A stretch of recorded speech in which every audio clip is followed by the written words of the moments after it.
Hi everyone. Today I'm going to spend a few minutes going over the hardware design features of this Imac G3 that I recently recovered from a dumpster. I brought it home, turned it on, and surprisingly booted up into iOS 9. I have never had the chance to really look at these or use these old CRT iMacs, especially OS 9. I was really interested in trying that out. But today I'm just going to talk about some of the hardware features and design of this. So let's start with the case design. Very distinct, especially for the time. Now, I believe the original iMac models came out in the late 90s, 98, 99, somewhere around there, and then this is an iMac G3, which came out in 2001. Used Apple's PowerPC CPUs, which Apple didn't design, but they used them in their line of iMacs until the mid-2000s when they switched to Intel. Anyway, so this was a very interesting case design. I mean, this came out in 2001 at a time when most PCs were still big and loud and ugly and beige, and Windows XP was just on the horizon. I mean, PCs hadn't really become stylish yet. And we get in a wonderful shape. You know, one thing I was really surprised about is how small this is compared even to other CRTs at the time. I mean, I was really impressed at how small it was. It fits nicely on most desks. Here's my hand for comparison. See, really not that big. It's got a wonderful, kind of an egg-shaped futuristic look to the back of it. And of course, it's heavy. Make no mistake about that. Maybe 30 pounds, 35, but it's got this nice little handle. I was a little leery about carrying it from the dumpster with this handle, but I mean, they really designed that to carry all the heft of this thing, honestly. So another interesting hardware aspect that kind of has to do with the case is that, and I was really amazed to learn this, is it doesn't have any fans. There are no fans. It's uses something I think called the convection cooling, which is some kind of air cooling. I don't know how it works, but I assume it has something to do with the hollowness of the case and using the ambient air and maybe some heat sinks to cool off the CPU. But I mean, for the time, that must have been really mind-blowing to have a PC and all-in-one like this that ran almost totally silent. I mean, very interesting technology. Maybe it has something to do with these weird cut-out holes in the top of the case with the handle that lets in air from outside the case. I'm not sure, but it's pretty neat. You got the Apple logo on top. May have been one of the first products to use this style logo, but and the front of the case has a little microphone, no webcam yet. It's got this plastic bezel around the side, somewhat thick, but not as thick as most other CRTs, I would say.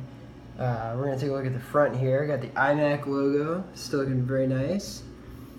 And a slot loading, this is a DVD drive, which was in a lot of the later models, but not in the early iMacs.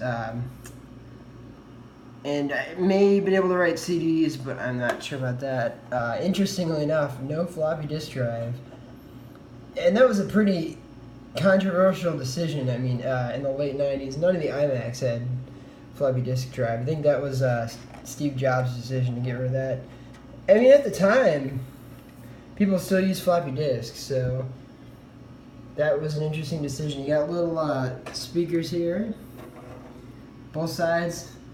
As you can imagine, they sound pretty crappy, but these get surprisingly loud. I mean, I don't know, what are these, 3 watts, 5 watts, but at max volume, they get surprisingly loud, but they don't sound especially good.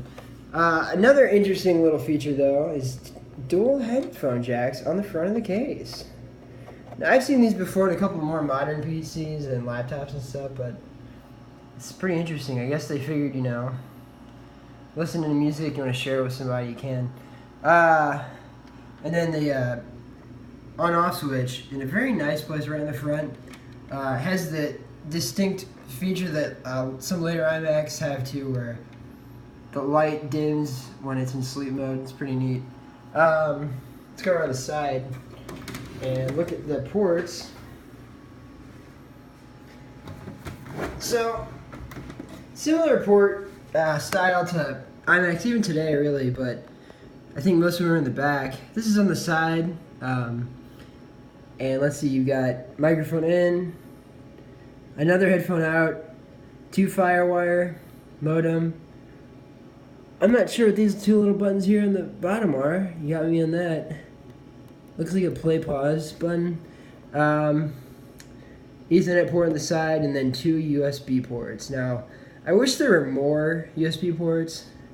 Even one more would have been nice.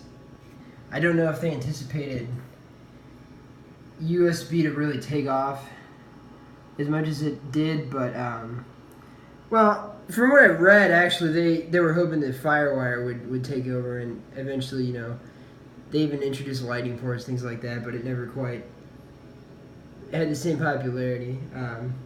Nice little design, not bad. I plugged a USB mouse and keyboard, and really was surprised that it recognized them both instantly in iOS 9. Just automatically recognize them, pretty neat. That's something I don't think Windows 98 could have done. Maybe Windows 2000, but definitely not Windows 98. And then not much around the back. Another Apple logo. That's where the power cord goes in. And then some weird little vents in the bottom, which I never really noticed yet. Pretty minimalistic design in the back. Another Apple logo. Nothing on this side.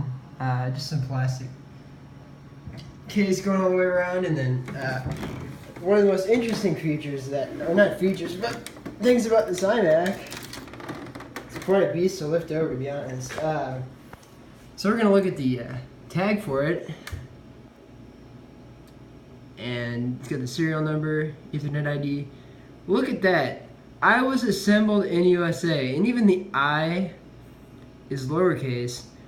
Assembled in USA at an Apple 2001 computer.